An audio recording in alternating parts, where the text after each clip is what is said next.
हिंदू कट्टर, सिर्फ हिंदू। हाँ, क्योंकि मुस्लिम लीग ने डायरेक्ट एक्शन डे इसलिए अनाउंस किया था, उनको ये लगा कि अगर हिंदुओं को मार डालोगे, बहुत सारे हिंदुओं को एक साथ मारोगे, तो डर के मारे कलकत्ता दे देंगे पाकिस्तान को। लड़ाई कलकत्ता को लेके थी।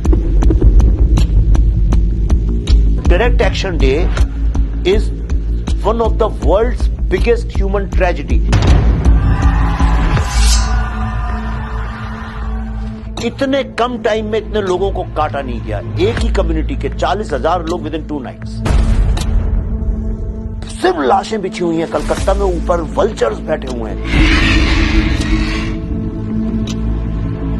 इन्होंने क्या किया, मुस्लिम लीग ने ये कॉन्ट्रैक्ट दे दिया अंडरवर्ल्ड और माफिया को। उनको 2 कॉन्ट्रैक्ट दिया। एक बोला कि डेमोग्राफी चेंज करो, कन्वर्ट कर करके मुस्लिम बनाओ। अगर टिल्ट हो गया, अगर पॉपुलेशन 30-40% हमारी आ गई, तो हम अंग्रेजों से मांग ही सकते हैं।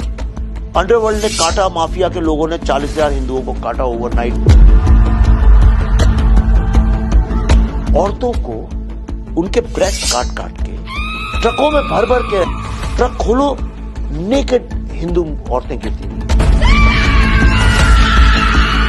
और उनका यह था कि इनका सिंदूर इंदूर सब मिटा दो पहले। तो बता रहा है कि बंदा जिसने खोला वो चल के गया, उसको एक औरत के यहाँ पे बिंदी दिखी और उसने जूते से उसको मिटा दिया।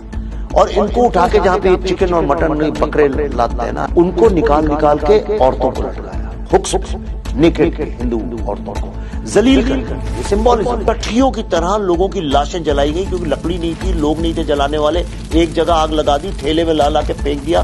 पूरा रिकॉर्डेड है। ब्रिटिश कमीशंस ने, ब्रिटिश आर्मी की रिपोर्ट्स हैं। एक कसाई था जिसका नाम था गोपाल पाठा।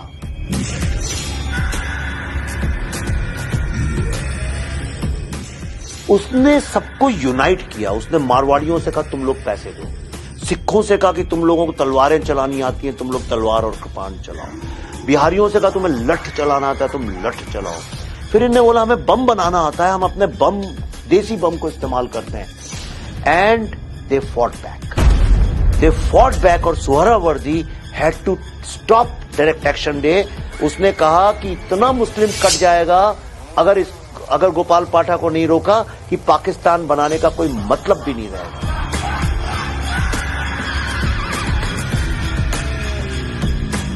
गांधी जी ने जब बोला आर्म सरेंडर करो, उसने गांधी जी के मुंह पे जाके बोल दिया कि अगर मेरा एक नाखून या मैंने एक छोटी कील का भी इस्तेमाल अगर हिंदू बहनों को की सुरक्षा के लिए यूज किया होगा, मैं वो भी तुम्हें सरेंडर नहीं करूंगा।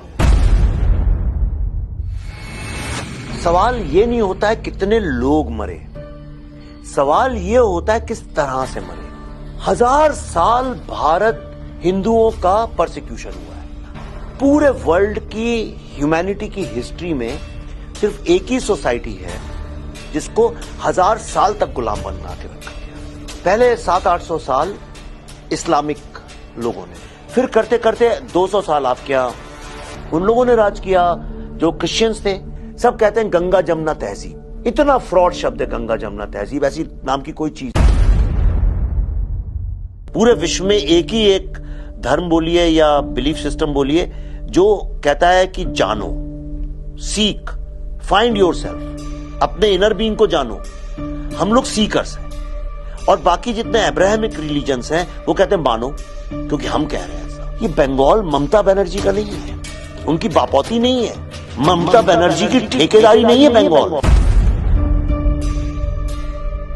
क्या कारण है कि बंगाल के जितने पढ़े लिखे लोग हैं अब सबसे पहले अपनी बेटी को बंगाल से बाहर भेजते हैं पढ़ने के लिए। यही सर्वे कर लीजिए कि भाई अगर तुम्हारे पास पैसा और तुम्हें अपना सेकंड होम बनाना हो तो वो कौन सी जगह है जहां तुम बनाना पसंद करो। आप देखिए, लोग इंडिया की हर स्टेट का नाम लेंगे, सिर्फ 2 स्टेट्स का नाम नहीं लेंगे, कश्मीर का और बंगाल का। कश्मीर का और बंगाल, कश्मीर का और बंगाल। मैं वो काम कर रहा हूं जो बाकियों को करना चाहिए और बाकी कर नहीं रहे हैं। तो आजकल 2 PR और सोशल मीडिया एक साथ चलते हैं, एक सेल्फ प्रमोशन के लिए, एक किसी और के डिस्ट्रक्शन के लिए। आप इस फिल्म इंडस्ट्री का पार्ट बस तभी हैं जब आप स्टार बेस्ड फिल्म बनाते हैं। जिस दिन आपने स्टार बेस्ड फिल्म नहीं बनाई, आपका बॉलीवुड से कोई लेना देना नहीं। आपकी अपनी जिंदगी, अपनी लड़ाई लड़ो, कितने लोग बनाते हैं। बस मैं आपको ये प्रॉमिस कर सकता हूं कि if Kashmir files disturbed you, this film will destroy you.